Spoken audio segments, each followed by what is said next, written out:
आगे देखते हैं। ये उठ रहा है सर हमारे मन में कि नॉर्मलाइजेशन जो होगा, क्या इसका फायदा किस किस को मिलेगा, फायदा होगा भी या नुकसान ही होगा, और अगर फायदा हुआ तो कौन सी शिफ्ट वालों को फायदा होगा और सर कौन सी शिफ्ट वालों को नुकसान होगा। ये बातें हमें थोड़ी सी जरा क्लियर बता दो। अगर ये चीज हमारी क्लियर हो गई तो हमें आनंद आ जाएगा, फिर हम जो है थोड़ा सा आपके क्या करेंगे, रिलैक्स जो है फील करने वाले हैं।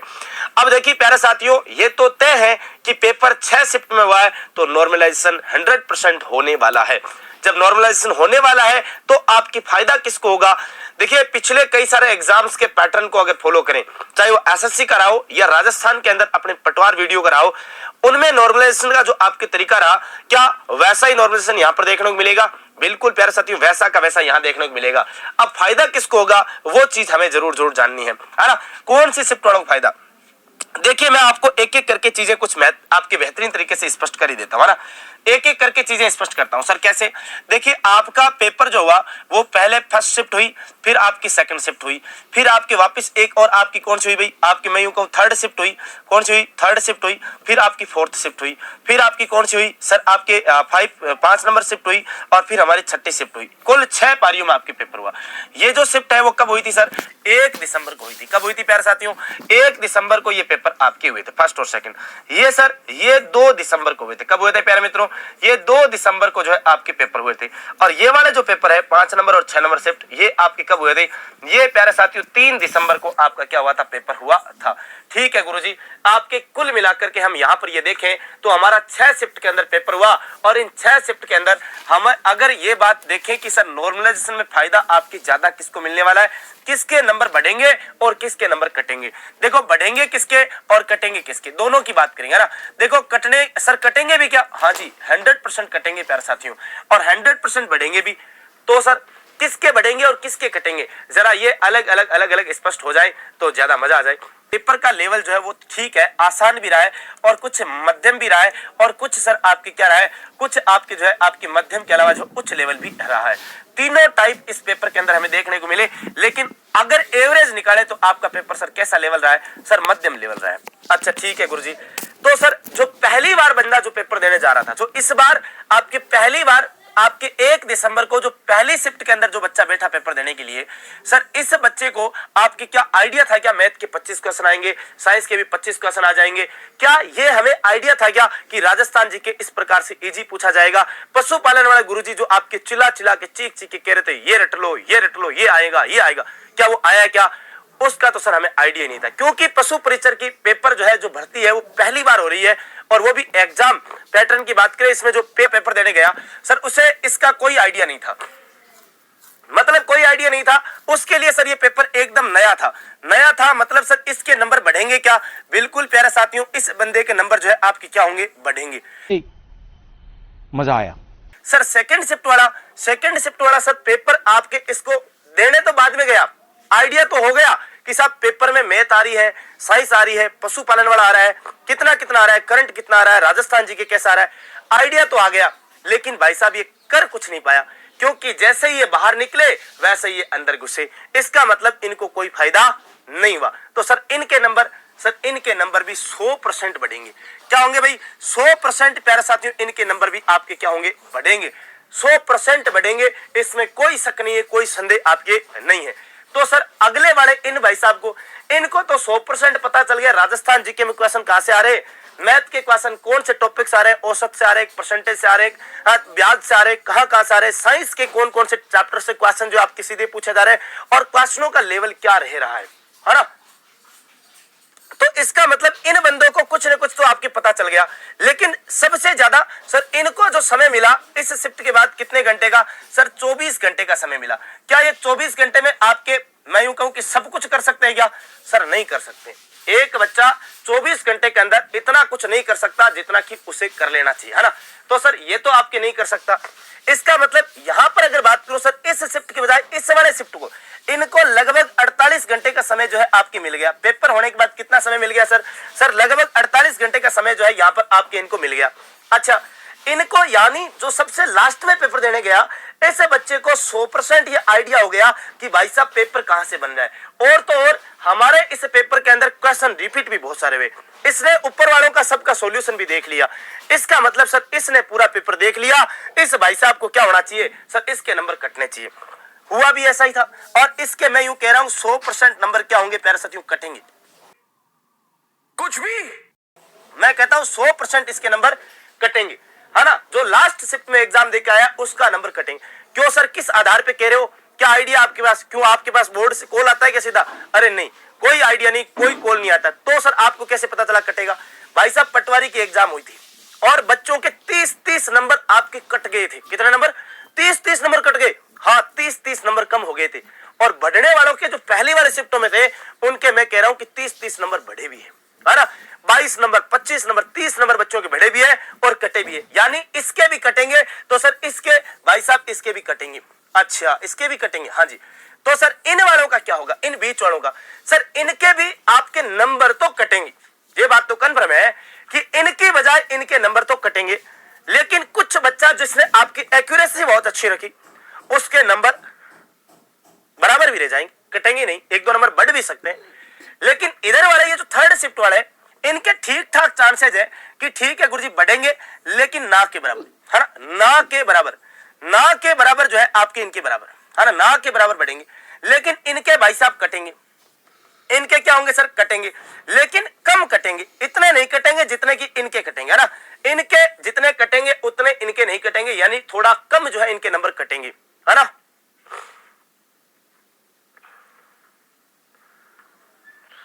हाँ, इसका मतलब सर यहां पर अगर देखें नॉर्मलाइजेशन जो है, इस नॉर्मलाइजेशन की बात करूं तो इसमें जो है प्यारे साथी जो पहली शिफ्ट और सेकंड शिफ्ट वाले बच्चे हैं उनके नंबर 100% बढ़ेंगे। क्योंकि भाई साहब इनके पास क्या नहीं था सर, इनके पास आइडिया नहीं था कि पेपर में क्या आएगा, क्या पैटर्न आएगा। लेकिन इनको आइडिया मिल गया था कौन से टॉपिक से क्वेश्चन आ रहे हैं, कितने क्वेश्चन आ रहे हैं, ये सारी चीजें इनको पहले से पता जो है आपके चल गई थी। 24 घंटे कहां हुए थे, 1 बजे पेपर छूटा था। इधर देखिए नेगेटिव मार्किंग, सर 1/4 हमारी नेगेटिव मार्किंग थी। इसके अलावा अगर हमने ई ऑप्शन नहीं भरा तो हमारी 1/3 जो है नेगेटिव मार्किंग इसमें आपके रही थी। अगर कई सारे बच्चे जो है मैं यूं कहता हूं कि इसमें 10% बच्चे तो इसके ही शिकार होंगे, इस ई ऑप्शन के शिकार होंगे। ये बात भी तय है और 100% तय भाई। अब नॉर्मलाइजेशन का मैंने आपको बता ही दिया। जो पहली शिफ्ट है, जो फर्स्ट शिफ्ट है प्यारे साथियों, इनका आपके क्या होंगे, इनके प्यारे साथियों नंबर जो है वो आपके क्या होंगे, इंक्रीज होंगे, 100% इंक्रीज होंगे। और जो आपके थर्ड और आपके फोर्थ शिफ्ट है उनके आपके लगभग आपके मध्यम रहेगा, ना आपके कटेंगे ना ज्यादा बढ़ेंगे, है ना। अगर कटेंगे तो कम कटेंगे और बढ़ेंगे तो भी कम है बढ़ेंगे। लेकिन आपके जो आपकी 5वीं शिफ्ट रही और जो 6ठी शिफ्ट रही, इनकी अगर बात करूं तो इनके भाई साहब 100% जो आपके नंबर क्या होंगे, कटेंगे ही कटेंगे। ये तो आपके निश्चित मान। आगे देखते हैं, आगे देखते हैं, आगे देखते हैं। तो कुछ बहुत प्यारी सी बातें। सबसे पहले देखिएगा पारी नंबर 1, पारी नंबर 2, पारी नंबर 1, पारी नंबर 2, पारी नंबर 1, पारी नंबर 2। यहां से अगर हम लोग बात करें ना, ये 1 तारीख की बात है, ये 2 तारीख की बातें हैं, ये 3 तारीख की बातें हैं। दोस्तों आप देखिएगा कि जिस विद्यार्थी का पहली पारी में नंबर आया और जिस विद्यार्थी का 6वीं पारी यानी 3 तारीख की दूसरी पारी में नंबर आया, इनमें सबसे बड़ा फर्क क्या रहा होगा? इनके अंदर सबसे बड़ा फर्क ये रहा होगा कि जो विद्यार्थी पहली पारी में गया था ना, उसको किसी प्रकार का कोई आइडिया नहीं था गणित के कितने पर्सन आएंगे, विज्ञान के कितने पर्सन आएंगे, कौन सा सब्जेक्ट हमें बचा सकता है, कौन सा सब्जेक्ट हमें डुबो सकता है। एक मार साहब जो बार बार कह रहे थे केवल पशु विज्ञान पढ़ो आपके बेड़ा पार हो जाएंगे, वो मार साहब आजकल यूट्यूब के ऊपर जब भी वीडियो लेते हैं तो अपने कमेंट्स हाइड करने पड़ते हैं, क्योंकि उनको ये पता लग गया कि इस बार जो भर्ती परीक्षा हुई है उसमें पशु विज्ञान से उतने ही क्वेश्चन आए जितने गणित से भी आए हैं। याद रखिएगा, इन विद्यार्थियों को बिल्कुल भी आइडिया नहीं था कि पेपर कैसा आएगा। इनको आइडिया तो लग गया पर कर कुछ नहीं सकते, क्योंकि इन विद्यार्थियों का बाहर आना और इनका अंदर जाना लगभग बराबर हुआ। इन विद्यार्थियों के पास लगभग 24 घंटे का समय इनके पास बचा था और इन विद्यार्थियों के पास लगभग 48 घंटे का समय बचा था। मतलब इन सभी विद्यार्थियों को, जो 6वीं पारी में विद्यार्थी आया ना, उसको पता है गणित में औसत से कितने पर्सन आ रहे हैं, गणित में साधारण ब्याज, चक्रवृद्धि ब्याज, लाभ हानि अनुपात, प्रतिशत से कितने पर्सन आ रहे हैं, उसको पता है पशु विज्ञान के कितने पर्सन आ रहे हैं, करंट अफेयर के कहां से क्वेश्चन आ रहे हैं, सब चीजों को इनका आइडिया है। जहां तक हमारी एक्सपर्ट टीम ने विद्यार्थियों से बात करी, हमारी एक्सपर्ट टीम का कहना है कि अगर कोई विद्यार्थी पहली और दूसरी पारी के पेपर को पूरा डिटेल से एनालिसिस करके जाता है तो तीसरी, चौथी, पांचवी, छठवीं वाले विद्यार्थियों को बहुत ज्यादा बेनिफिट हो रहा है, क्योंकि उनको एक आइडिया लग रहा है। हमारी टीम का यह मानना है कि पारी नंबर 1 और पारी नंबर 2, ध्यान से देखिएगा, पारी नंबर 1 और पारी नंबर 2 के विद्यार्थियों के नंबर बढ़ना तय है। याद रखना, पारी नंबर 1 और पारी नंबर 2 के विद्यार्थियों के नंबर बढ़ना तय है, और पारी नंबर 5 और पारी नंबर 6 के विद्यार्थियों का नंबर कटना पक्का तय है। यहां से नंबर कटेगा, यहां से नंबर बढ़ेगा, क्योंकि सब्जेक्ट वाइज अगर देखें तो मैं आपको बताता हूं, गणित के 25% आए, हर पारी में गणित के 2 या 3% बहुत अच्छे लेवल के आए, और 20% जिसने एक बार गणित का कोर्स अच्छे से कर लिया वो सब विद्यार्थी कर पा रहे हैं। तो लेवल की बात करें ना कि हार्ड आया कि सरल आया, तो वो तो लगभग बराबर सा ही था। अब बात करते हैं कि इनमें बढ़ना तय है, इनमें कटना तय है। इन दूसरे दिन वाली पारियों की अगर मैं बात करूं तो यहां से मेरा मानना है और हमारी एक्सपर्ट टीम का भी मानना है कि यहां से नंबर कटेंगे, ये तो कन्फर्म है, लेकिन कटेंगे कम, ये आप ध्यान रखना। जैसा आपने पटवार भर्ती परीक्षा में देखा, 15, 20, 25 प्रश्न, 25 नंबर हैं, वो विद्यार्थियों के नॉर्मलाइजेशन में काट लिए गए थे। कुछ विद्यार्थी ऐसे भी थे जिनके 25 नंबर पटवार भर्ती परीक्षा में नॉर्मलाइजेशन में काटे, तो कुछ विद्यार्थी ऐसे भी थे जिनके 18 से 20 नंबर नॉर्मलाइजेशन में बढ़े हैं। ऐसे कुछ ज्यादा नहीं हो गया ये? मतलब तो नंबर कटना और नंबर बढ़ना नॉर्मलाइजेशन में दोनों चीजें चलती हैं। यहां नंबर बढ़ने के चांस है, यहां नंबर कटने के चांस है। इस पारी की तुलना में यहां नंबर कम कटेंगे, यहां नंबर ज्यादा कटेंगे। अब कितने कम और कितने ज्यादा कटेंगे ये तय तो अधीनस्थ बोर्ड आगे देखते हैं। नॉर्मलाइजेशन को लेकर जैसे मैं कहूं कि अगर मैं कल शाम को बताता इसको लेकर तो मेरे हिसाब से बहुत बेतुकी बात थी वो, लेकिन अगर मैं आज इस नॉर्मलाइजेशन को आपके बीच में उपस्थित कर रहा हूं तो इसका पीछे बहुत बड़ा एक रीजन है। सर कौन सा रीजन हो सकता है? अभी जैसे कल जो विद्यार्थी थे जो पेपर देने के बाद घर से बाहर और सेंटर से बाहर आए और घर पहुंचे थे, अब उन विद्यार्थियों से भी वार्तालाप हुई। कल सुबह जो पारी के अंदर विद्यार्थी थे वो जाते वक्त यहाँ से गुजरे अपने नौहर से, तो मैंने वहां से उन विद्यार्थियों से भी पूछा कि आपका कैसा पेपर रहा, किस टाइप से रहा, तो उस तमाम विद्यार्थियों ने बताया। और उसके अलावा एक विद्यार्थी का सबसे बड़ा सवाल होता है, जब पेपर के अंदर थोड़े से प्रश्न आसान दिख जाते हैं तो वैसे लगता है कि बस अब तो मैं चीर दूंगा, फाड़ दूंगा, आग भी लगा दूंगा, सब कुछ कर दूंगा, बस मेरे तो 150 में से 150 हो रहे हैं। माहौल एक, जिसका पक्ष लूंगा वो वाह वाह करेगा, जिसका पक्ष नहीं लूंगा ओहो हे आया बेटा बता रहा कटो। आपने ध्यान है कि 2 टाइप का विद्यार्थी होता। पहली पारी में जिन विद्यार्थियों का पेपर था पहली पारी वाले, और एक जिनका छठी पारी में लास्ट पेपर होता है, ठीक है गुरुजी, दोनों में क्या अंतर है? अंतर कुछ नहीं है। अब बोर्ड चाहेगा तो देखो एक बात नोट कर लो, पहली पारी वाला विद्यार्थी क्या कहेगा कि सर हमारा जो पेपर था वो हमें पता नहीं था कि किस टाइप से आएगा, और ये बात छठी पारी वालों को और 5वीं पारी वालों को पता चल गई, तीसरी को भी पता चल गई, चौथी वालों को भी पता चल गया, दूसरी को तो मान लेते हैं कि उनका तो पेपर था तुरंत नहीं पता चली, लेकिन इनको तो पता चल गई ना छठी को 5वीं को कि भाई पेपर कैसा रहा, तो उन्होंने तो पढ़ लिया होगा। अब थारे प्रश्न पूछो सागरमल गोपा को संबंध किसी रियासत में हो तो थे कह दियो गुरुजी जैसलमेर से हो। आरम प्रश्न पूछ लियो कि विजय सिंह पथिक किससे किसान आंदोलन हुआ तो दुनिया जाने फिजोलिया किसान आंदोलन विजय सिंह पथिक जुड़े रहा, सारा जानता है, 12वीं पास विद्यार्थी भी जानता है ना। हाँ सर अभी भी 110 सही है लेकिन आस नहीं है, बिल्कुल मैं चर्चा करूंगा ऊपर से, रुको थे 1 मिनट। अभी फिर किसने कहा कि भाई ठीक है छठी पारी वालों को पेपर का पता चल गया हमें, तो इसलिए इनके नंबर कटने चाहिए, हमारे नंबर बढ़ने चाहिए। ठीक है भाई, बात तो थारी भी सही है। एक हिसाब से देखें तो यहां पर पहली पारी के अंदर करंट इतना था क्या हार्ड बताओ? करंट का कितना प्रश्न आया थे बताओ, ईमानदारी से बताओ, सिर के ऊपर हाथ रख के सारे थे। अगर झूठ बोलिया तो थारे तुरंत सिर फाट गया और खोपड़ी के अंदर एक बहुत बड़ो छेद हो गया। दूसरी पारी वालों में करंट क्या था बताओ? के करंट हो? आम कोई करंट हो गए? इनमें कोई करंट के झटके नहीं लगे। इनको पूछो छठी और 5वीं वालों को कि करंट में क्या कुछ लगा, नहीं असली तो छठी वालों से पूछो, 5वीं वालों से पूछो, बेचारे करंट के मारे करंट लग गया इन विद्यार्थियों के, इनके वाकई में करंट लगा था, ध्यान रखना वाकई में क्या लगा, करंट लगा था। क्या लगे गुरुजी? अब मैं बताऊं था, इनके कठिन थे प्रश्न करंट वाले, बाकी जीके सब में नॉर्मल था, जीके के अंदर आप नहीं कह सकते कि भाई गुरुजी मानना नंबर मिलना चाहिए, आन पतो चाल गयो जीके आपके भी वैसा आया, इनके भी वैसा ही। मेन चीज कहाँ थी, मैथ आपके भी वैसी थी, सभी के लास्ट तक वैसी चली, विज्ञान भी वैसी ही चली, पशुपालन भी वैसा ही चला। हाँ, एक गलती कर दी बोर्ड ने कि लास्ट पारी तक पहली पारियों के कम से कम 15% रिपीट करवा दिए। ये रिपीट वाला कार्य कर दिया बोर्ड ने गलत, इसलिए हो सकता है थोड़ा भाई छठी पारी वालों को नुकसान हो। अपने कन बाता स्टिक मिलेगी इधर। आगे देखते हैं, आगे देखते हैं। नॉर्मलाइजेशन के लिए हमारे पास पेपर कब हुआ सर? पेपर हुआ शिफ्ट कौन कौन सी, पेपर की डेट देखते हैं ना। एग्जाम कब हुआ? एग्जाम कब हुआ? 1 दिसंबर को, 2 दिसंबर को और 3 दिसंबर को। 1 दिसंबर को जो ये पेपर हुआ उसकी कितनी शिफ्ट थी?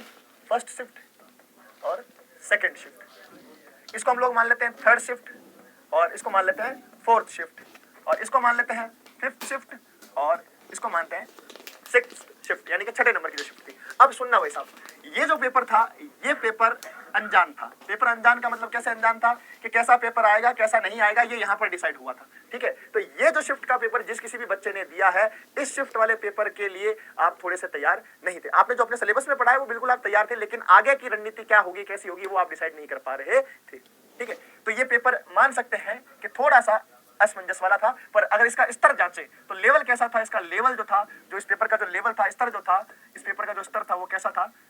आसान था। आसान से कठिन की ओर था, आसान से कठिन की ओर था, लेकिन ज्यादा आसान ही था।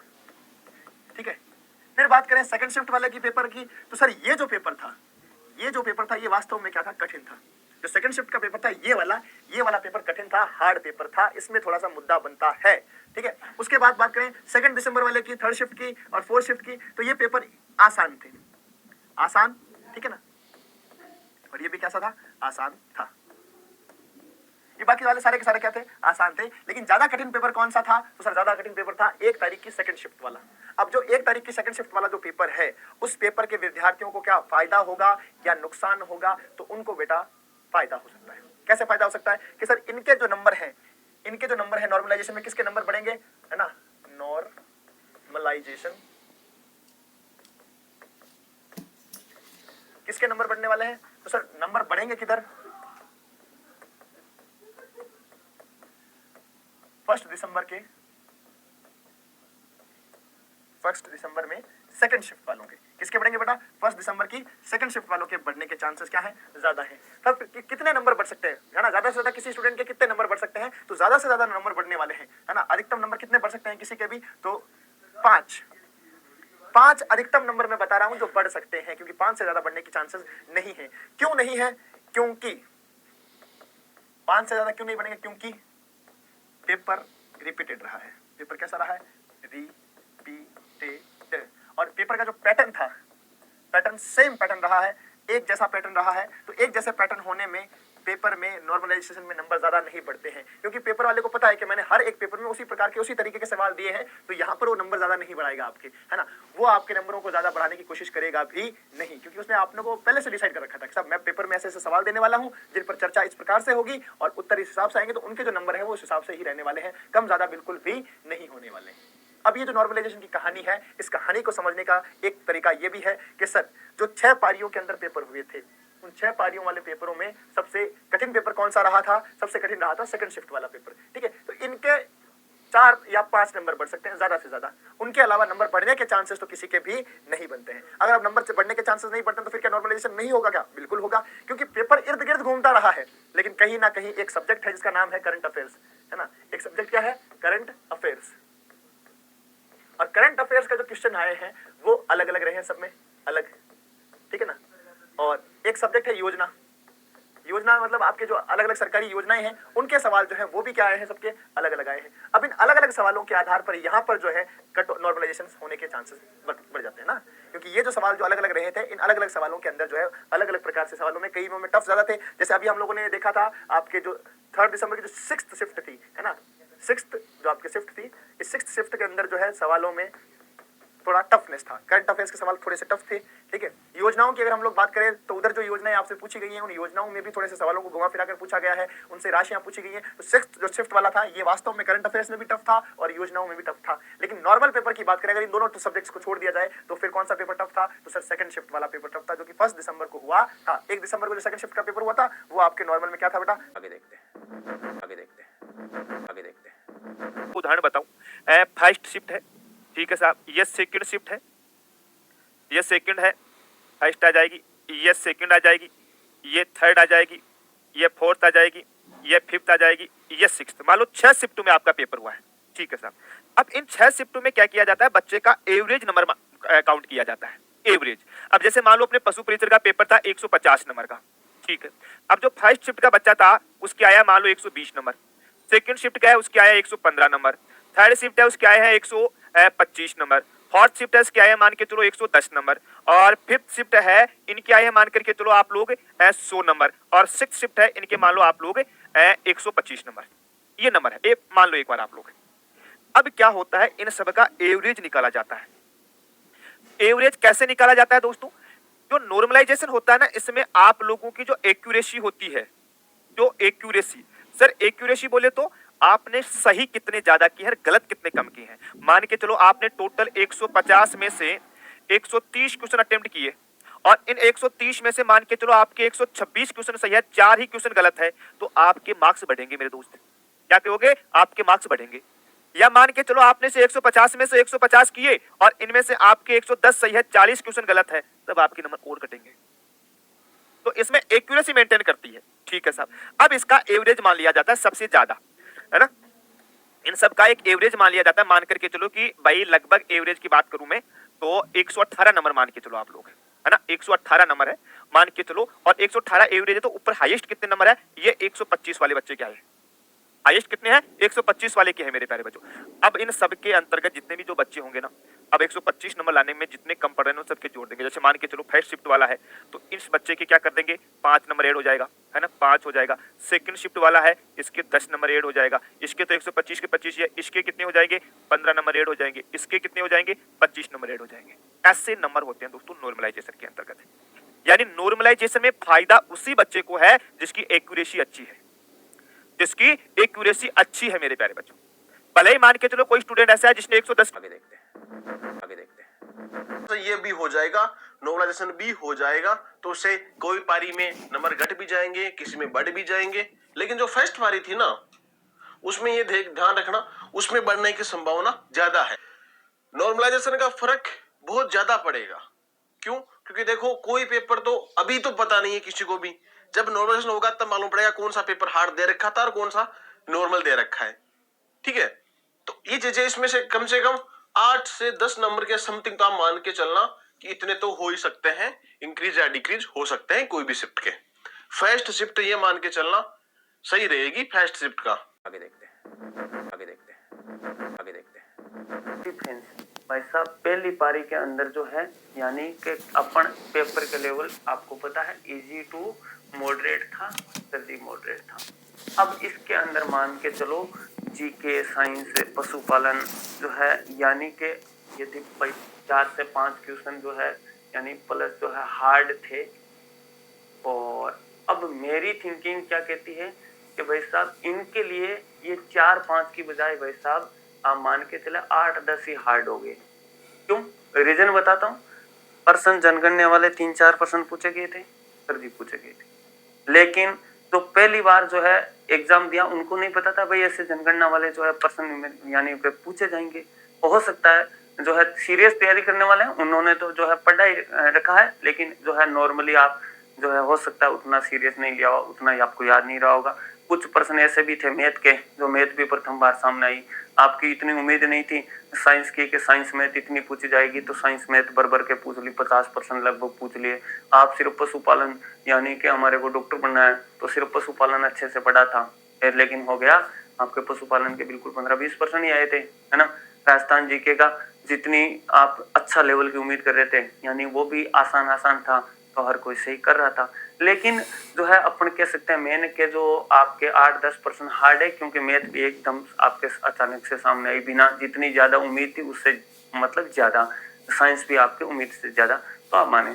सेकंड वाले में आप मान के चले इससे थोड़ा सा स्तर, यानी यदि यहाँ अपन 4-5 मान रहे हैं तो यहाँ थोड़ा सा, ज्यादा नहीं, 2 से 3% जो है आप मान के चलो पूरे पेपर के अंदर जो है भाई 2 से 3% यहाँ से थोड़ा सा जो है यहाँ पे लेवल अप हुआ। लेकिन मान के चलिए यानी कि इस पारी से इस पारी के अंदर 2 से 3 से 4% तो आपको रिपीट होते हुए भी मिल गए, है ना सर जी? बिल्कुल मिल गए थे, तो मतलब बराबर है मामला। दूसरा, इनको पता चल गया जनगणना से प्रश्न पूछे जा रहे हैं, तो हो सकता है उनको 1 घंटे का टाइम मिला, देख भी लिया होगा, सॉल्यूशन भी देखा होगा, तो भी 2, 3, 4% जो रिपीट हुए वो सही कर दिए होंगे। तो इसका मतलब सर बराबर से इसके अंदर हो सकता है भाई जो तीसरी पारी थी इसके अंदर फर्स्ट और यानी जो सेकंड वाला स्तर था इससे जरूर आपके मान के चलो 4 से 5 क्वेश्चन अच्छे लेवल के आए थे, यानी 4-5 क्वेश्चन और प्लस जो थे वो डिफिकल्ट हो रहे थे। बाकी लगभग स्तर सेम सा था, ज्यादा वो उतना नहीं था, है ना? हाँ सर बिल्कुल, ये भी बात सही है। यानी पेपर तो सभी को जो है सारों को इजी लग रहा था, सारे सभी पारियों का पेपर इजी सा ही लग रहा था, बट इतना इजी भी नहीं था जो अपन मॉडरेट मध्यम स्तर का कह सकते हैं। तो इनके अंदर जो है, लेकिन अब भाई साहब एक स्टूडेंट को पूरा कंफर्म हो गया कि जो है प्रश्न कहाँ से पूछे जा रहे हैं और ट्रेंड सेम सा चला सब पारियों के अंदर। इसका मतलब सर, और यहाँ भी जो है थोड़ा सा इतना सा कठिन था, लेवल अप था, तो इतना मतलब यहाँ से कम 6-7 प्लस जो क्वेश्चन वो रिपीट होने लगे, दोनों पारियों से रिपीट होने लगे, उससे रिलेटेड इर्द गिर्द प्रश्न पूछने लगे, तो भाई साहब उसके लिए मामला वो बराबर सही हो गया, यानी लेवल अप हुआ, बट भाई साहब वो प्रश्न रिपीट भी हो रहे थे, तो वो बराबर कर लेगा। इसके अलावा जो है टोटल पारी में अपन कह सकते हैं, तो चौथी पारी के अंदर ज्यादा डिफरेंट नहीं था, तीसरी और चौथी पारी के अंदर जो है लगभग ये सेम सी थी, 2-3 क्वेश्चन का धीरे धीरे जो है लेवल अप हो रहा था। आप मान के चले लगभग सभी जो पारियां हैं 6 पारियां, इनका पेपर का यदि लेवल देखें ना तो आपके इजी टू मॉडरेट लेवल है। और जो है यदि अपन बात करें तो भाई साहब यदि वैसे देखी जाए तो भाई साहब पहली पारी वाला जो है कह सकते हैं आप कह रहे हो इजी है, बट इजी था लेकिन स्टूडेंट को बेनिफिट उतना ज्यादा नहीं हुआ। जो है जिन बाकी पारियों वालों ने स्टूडेंट ने फायदा उठाया ना, उतना प्रथम वाले को नहीं हुआ। क्यों सर? क्यों भाई साहब? उससे ना ट्रेंड का पता था, और यदि ट्रेंड फॉलो भी नहीं करता 6 पारियों के अंदर, पूरी पारियों के अंदर, तो अपन समझ सकते थे कि भाई साहब ये भी बराबर थे। लेकिन इन्हें ट्रेंड पता चल गया, जनगणना से हर शिफ्ट के अंदर 3-4% पूछे जा रहे थे, तो बस वो सही कर रहा था। हो सकता है पहले वाले के सही नहीं हुआ, मछली पालन से मुर्गी पालन से ऐसे अच्छे प्रश्न 3-4 आ रहे थे, इन्होंने जो अच्छे से किया था। सेकंड के जो फर्स्ट पारी वालों को पता नहीं था सेकंड के मैथ और साइंस इतनी पूछी जा रही है, तो भाई साहब एक रात में क्या कर लेंगे भाई साहब। जो चौथी 5वीं जो है पारी थी, 6वीं पारी थी, इनके पास तो भाई साहब 2 दिन मिल गए, 2 दिन में साइंस का रिवीजन कर लिया अच्छे से, बायोलॉजी। हो सकता है मैथ में जो है जो ट्रेंड सेम सा चल रहा था क्वेश्चन का, 2-3 मैथ के क्वेश्चन अच्छे लेवल अप हो रहा था, लेकिन जो ट्रेंड तो पता चल गया उसके अनुसार वैसा वो करके गए हैं। ऐसे स्टूडेंट है जिन्होंने बताया सर पेपर पे लाने की वजह से फायदा हुआ, है ना। लास्ट में था 4-5वीं पारी के अंदर, तो अब मुझे फायदा भी हुआ इसका, क्योंकि मैथ मेरे को नहीं आ रही थी, बट मैं देख कर मतलब ऐसे जैसे प्रश्न आ रहे थे सॉल्यूशन देख कर मामला सही कर दिया मैंने। 12 तक मैंने सही किए, ये बात है।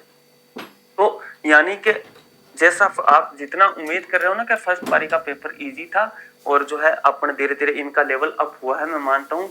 यानी कि पेपर का लेवल जरूर, यानी वैसे तो ऑल ओवर देखें तो मॉडरेट, यानी अपन ऑल ओवर की बात करें तो पेपर का स्तर मॉडरेट था, है ना तो अपन इजी कह सकते ना अपन हार्ड कह सकते। कुछ जो है पर्सन यानी इजी टू मॉडरेट कह सकते हैं पेपर, सभी पर्सन पेपर का लेवल का। और मैक्सिमम जो है औसतन जो है पेपर था मॉडरेट ही था, इजी टू मॉडरेट कम था, बट मॉडरेट था। सारे सब्जेक्ट साइंस, मैथ, पशुपालन, जीके जो है बिल्कुल इजी, कुछ पर्सन मॉडरेट, 1-2% हार्ड भी अच्छे लेवल के, इस हिसाब से था। तो अब फायदा सर किसको होगा? देखो ज्यादा से ज्यादा ये तो था कि कौन सी पारी का पेपर कठिन था, तो कठिन भी था, मैंने बता दिया कि इनमें 2-3 क्वेश्चन अच्छे मैथ के भी पूछे जा रहे थे, पशुपालन के भी फिर पूछे जाने लगे, जीके के भी अच्छे प्रश्न आने लगे, करंट के भी अच्छे प्रश्न आने लगे। लेकिन अब इनका लेवल अप हुआ, लेकिन इनको फायदा, इनका प्रश्न जो है यानी इजी था, लेकिन ये अनभिज्ञ थे, ट्रेंड से जो है कैसा क्या था उससे अनभिज्ञ थे। तो इनके लिए वो तो बराबर साइज सिस्टम हो गया। दूसरी चीज कि जब इनका लेवल अप हो रहा था तो भाई साहब परसेंट तो 7-8 6-7 तो रिपीट ही हो रहे थे। तो अपन कह सकते हैं कि ज्यादा से ज्यादा नॉर्मल, यदि अब देखो भाई वो तो अब कर्मचारी चयन बोर्ड पर है कि कौन सा माने कौन सा जो है, ये मैंने जो बताया इसके अनुरूप मुझे पता है, आपको भी यही पता है। और आप मान के चलो भाई साहब मैक्सिमम 3-4 नंबर का जो है मोड यानी कि नॉर्मलाइजेशन का जो यानी आपको देखने को मिलेगा, यदि हो सके कि नॉर्मलाइजेशन में भाई 2 से 4 नंबर मैक्सिमम इतना ही, भाई 2 से लेकर 2 से 4 नंबर तक आपके ये नॉर्मलाइजेशन आपको देखने को मिल सकता है। अब किस पारी के अंदर करे क्या है, लेकिन ये है कि जो है फर्स्ट पारी सेकंड पारी से ज्यादा इनको फायदा हुआ है, ये इस बात से आपको सहमत होना। लेवल अप होने के बाद में फायदा हुआ है क्योंकि क्वेश्चन रिपीट, सेकंड जो चौथी अपन मान सकते हैं इन पारियों को भाई साहब पर्सन भी रिपीट हुआ, कुछ लेवल जैसा आप हुआ वैसा उनको ट्रेंड पता चल गया, उसके अनुसार इर्द गिर्द प्रश्न पूछे जा रहे थे। तो बिल्कुल इनके सही नहीं होंगे, बट इनके सही हुए हैं वो प्रश्न। इनको नहीं भी आ रहा था तो इनको पता था कि अनुवांशिक से संबंधित प्रश्न आ रहा है, तो इन्होंने 2 घंटे 4 घंटे अनुवांशिक टॉपिक को पूरा एकदम अच्छे से पढ़ा। इनको पता था मछली पालन से भी प्रश्न पूछा जा रहा है, मछली पालन जनगणना से 3-4 प्रश्न पूछे जा रहे हैं, अच्छे से रट ली जनगणना, तो इनको फायदा हुआ, लेवल अप हुआ बट फायदा हुआ। फिर भी देखो अब नॉर्मलाइजेशन होता है तो मान के चलो भाई 2 से 4 नंबर तक का जो है आपके डिफरेंट देखने को मिल सकता है, बट ज्यादा नहीं होगा, ये मेरे अकॉर्डिंग है। कोई बात नहीं, जो है आप मेरी राय से सहमत हो तो बिल्कुल जो है सब्सक्राइब कर लीजिए, लाइक कर दीजिए, टेलीग्राम चैनल से जरूर जुड़िएगा। जय हिंद जय भारत। आगे देखते हैं बता रहे सर 1 दिसंबर की 2 दिसंबर की सेकंड शिफ्ट बता रहे, लेकिन मैं जहां तक बात करूंगा ना, क्योंकि क्वेश्चन रिपीट हुए हैं, अगर इस आधार पे मैं बात करूंगा तो सबसे ज्यादा परेशानी आई है 1 दिसंबर फर्स्ट शिफ्ट, क्योंकि उनके पास तो कोई पेपर नहीं था उससे पहले। क्या 1 दिसंबर का सेकंड शिफ्ट वाले क्या देखेंगे उस पेपर में इतना जल्दी? तो साथियों 1 दिसंबर वालों का जो है थोड़ा सा स्कोर कम रह सकता है बजाय 2 और 3 तारीख वाले, लेकिन 1 दिसंबर का जो पेपर था, 1 दिसंबर का जो पेपर था और रिपीट क्वेश्चन नहीं देख पाए, बाकी पेपर का लेवल लगभग सभी शिफ्टों का इक्वल रहा है। फिर भी एक नॉर्मलाइजेशन होगा, ये नोट कर लें आप, और सभी का लेवल बराबर किया जाएगा। नॉर्मलाइजेशन में उनको साथियों को फायदा मिलने वाला है जिनकी एक्यूरेसी 80% से ऊपर रही होगी। 80% का मतलब जिनके क्वेश्चन कम से कम गलत हुए।